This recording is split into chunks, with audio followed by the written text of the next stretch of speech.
My name is Cameron Menard. I'm going to be talking to you about climate change in Louisiana.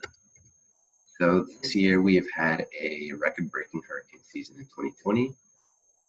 We've had 30 named storms, and hurricanes like Laura and Zeta and Delta have caused a lot of problems for Louisiana, a lot of damage.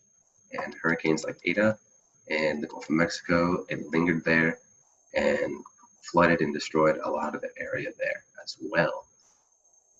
However, this is not a Gulf of Mexico or Louisiana exclusive problem. I am worried that the rest of the US and the area around here is going to look at Louisiana as a canary in the coal mine, and they won't take it seriously or make preventative actions unless something drastic happens. But for those that might not know too much about climate change, I'll do my best to break it down. Radiation from the sun beams down, hits Earth. Earth absorbs that radiation as sunlight and does whatever with it. And then we emit, or Earth emits radiation as infrared. That radiation can either go into the atmosphere and stay there and warm up the Earth, or it could go through the atmosphere into space and dissipate. Now, the problem is that more radiation is being trapped in the atmosphere than we'd like because of greenhouse gases. Because there's more radiation in the atmosphere, the Earth warms up faster and more often. So I mentioned earlier that the hurricane season was very bad this year. There were 30 named storms, and it's tied with 2005 as the worst hurricane season. There are a few reasons.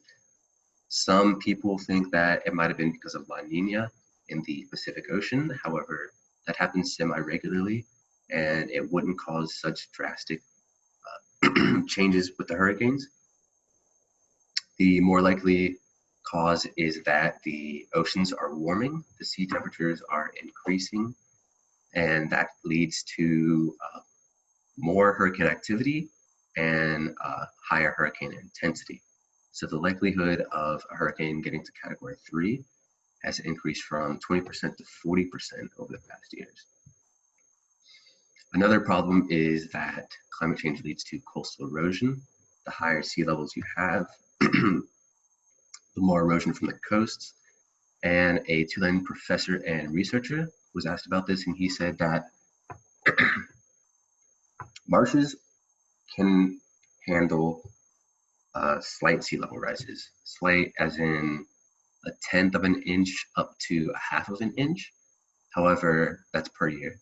However, now we're having 1 to 2 inches per year of sea level rise, and that is not sustainable at all. So that's causing a lot more problems than we would have normally expected with the coast. And with these concerns, a lot of the population in Louisiana they've been migrating around. So a lot of people moved to St. Tammany Parish after Katrina, and that growth has not slowed down. It has made St. Tammany one of the fastest growing parishes in Louisiana, and they may or might not be able to accommodate that influx of people.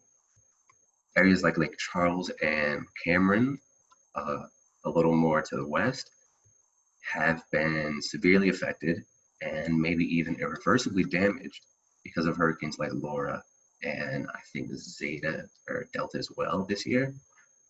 So that is a cause for concern. However, it is not all doom and gloom. Our governor, John Bell Edwards, has created a task force to focus on climate change and more preventative measures. And in the same way that a doctor would tell you to watch what you eat and exercise more if you have a heart attack, the same thing is happening here, and that we want to do our best to prevent any future catastrophes. However, those catastrophes shouldn't happen anytime soon. They're expected to happen generations from now. However, some think that we might be seeing drastic effects happen a lot sooner than expected.